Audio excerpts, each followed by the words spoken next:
Hello everyone, welcome back to another video. Today I'm going to be doing my hurricane season 2023 landfalls and track forecast number 2 because you guys absolutely blew up my last one. You guys already made it my most viewed video by far. Thank you so much for that, and I was not done with that forecast. I have more to say. So in this video, we'll be going more into depth. Also, sorry for not posting. This will mainly go through only to late September and October, mainly because after that, season really starts to calm down usually, and also it's way too uncertain after that point. But we will cover most of the season.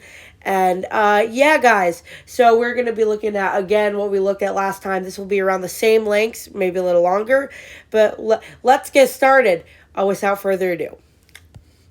So, let's start with CFS. So, June, July, August. 1,025 millibar high shows. By the way, these model runs are older because climatology model runs change a lot, and these are what I believe to be the most accurate ones in this video I've picked out. But yeah, it's a little west of the Azores and around 1,025 millibars, like I said.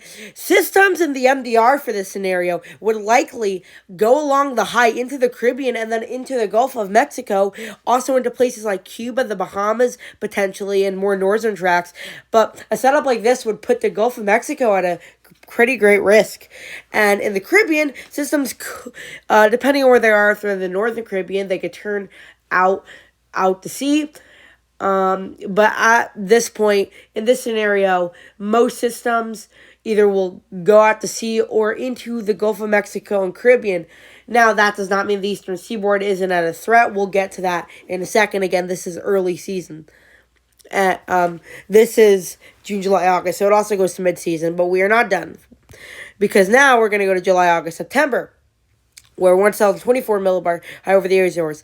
MDR systems will still likely go into the Caribbean and into the Gulf of Mexico or even out to sea, but this would definitely put the Caribbean at a pretty good threat, and the Gulf of Mexico, especially the eastern and central Gulf, anywhere from Louisiana to Florida.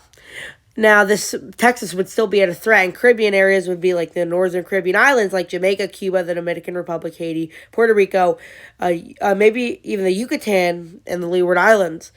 So yeah, this would put them at a threat. But the eastern seaboard would be at a bigger threat now. Now we're going to see main risk areas as well as the east coast of Florida, the Georgia coast, South Carolina, and North Carolina coast. So yeah, and then even into Virginia later in the season.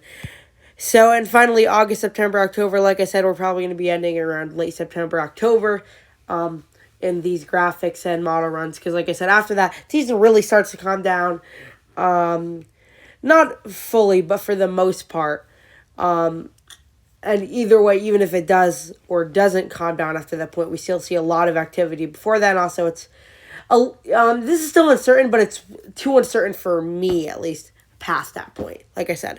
Anyway, 1,022 millibars Azores. This puts a little less of the Gulf at a threat, the eastern Gulf, and still even to Louisiana, northern Caribbean islands, like I said, the Florida East Coast, Georgia coast, South Carolina coast, North Carolina coast, and this opens up the mid-Atlantic at a threat in the northeast. And now we're going to switch to CanSIPS, of course, like I said, running it at certain points. 1,025 millibars. Now, even though this is just west of the Azores, like the CFS, this high extends way more west. Now, again, this run is the newest run. Obviously, it only updates once a month, but it's pretty good for right now. So, yeah, Leeward MDR systems and Caribbean systems will likely go into the Caribbean and up into the central, even western Gulf potentially, and into the eastern Gulf, and also up the east coast for the more northern systems. But yeah, we do see the Gulf of Mexico at a main risk in the June, July, August period. In the July, August, September period, we see the same Gulf of Mexico region, the central Gulf and the eastern Gulf. Oh, sorry about saying Anyway, moving on from that. The northern Caribbean islands too, and the mid-Atlantic is at a small risk here, so they shouldn't worry about it too much yet. Still, keep an eye out until we get to 1,023 millibars over the Azores for the August to October period. By the way, the period we were just on was July to September. The first one was June to August. Anyway, August is October. The eastern and central Gulf are now at the highest threat, but also, of course, the Florida East Coast, the Georgia coast, the South and North Carolina coast, and even the Mid-Atlantic is at a higher threat now, and the Bahamas and Bermuda, too. Also, hopefully I'm not talking too fast. Hopefully I'm saying words right. Sometimes when I make videos, I tend to mess up. Sorry about that. Sometimes when I'm talking a little fast. But hopefully you guys can understand. Anyway, moving on. Sorry. ECMWF seasonal. Basically, this is basically similar to the CanSIPS, but not the same thing. Basically for July, I'm not going to show June for this one because June is really early in the season.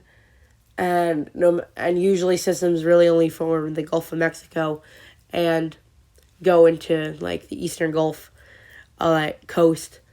And the other, it doesn't have a 3 months period, so we're going to go with only July. This one doesn't go as far out. So, Leeward Islands, Florida East Coast, Georgia coast, South Carolina, North Carolina coast, and even out to Louisiana, the Northern Caribbean islands, and the Yucatan, and even maybe parts of Texas at a threat. And then when we get to August, it gets a little weaker, but we still see the eastern seaboard, central and Eastern Gulf, the Northern Caribbean islands, and Bermuda. Now, again, the graphics I'm about to show now are high pressure. So late May to early August, I'm expecting, this is not going to show the amount of activity, just where the high pressure is making it favorable for systems to go.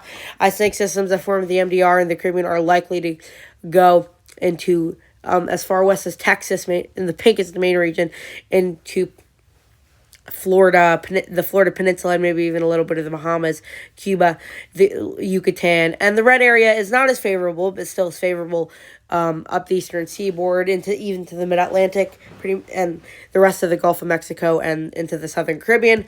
Now, in early August to late September, like I said, this is where we're going to end for this graphic. By the way, we're not going to go into past this. Like I stated earlier in the video, that's what we're going to be doing for these graphics. But now we still see out to the Mississippi coast in pink, and even to the Mid-Atlantic. Now, if systems were to go to the Mid-Atlantic, it wouldn't be extremely common, but systems they're at a higher risk this year, the Mid-Atlantic, for tropical systems. We see Cuba at a higher threat, the Dominican Republic, Puerto Rico, the Leeward Islands, Bahamas, Florida East Coast, Georgia coast, South Carolina, North Carolina coast, to the Mid-Atlantic are at higher threats. And here's our overall risk areas. We see systems from the MDR going through the Northern Caribbean islands to the Bahamas and eventually into the Gulf or up the East Coast, and systems in the Caribbean going into the Yucatan, the central, even east, and even the western Gulf of Mexico and the eastern Gulf of Mexico. We see the pink is the main threat. Red is still a very high. Red is still like a threat to watch out for, especially like Louisiana. You guys still really have to watch out.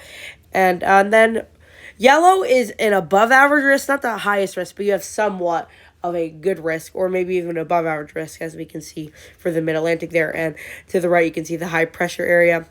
But yeah, we see places in pink like Cuba, Southeast Coast, stuff like that. And the Bermuda High there, we see purple is where most landfalling systems and tracks will go if they make landfall. This or just affect land. This is mainly for landfalling systems, but it is also for out to sea systems where like track density. So purple, like Florida has to watch out, Georgia coast, South Carolina, North Carolina coast, Florida Panhandle coast, Eastern Florida coast, Cuba, Dominican Republic, Haiti, Puerto Rico, the Leeward Islands, Bahamas, out to Louisiana, Texas, and up into southern New Jersey are the main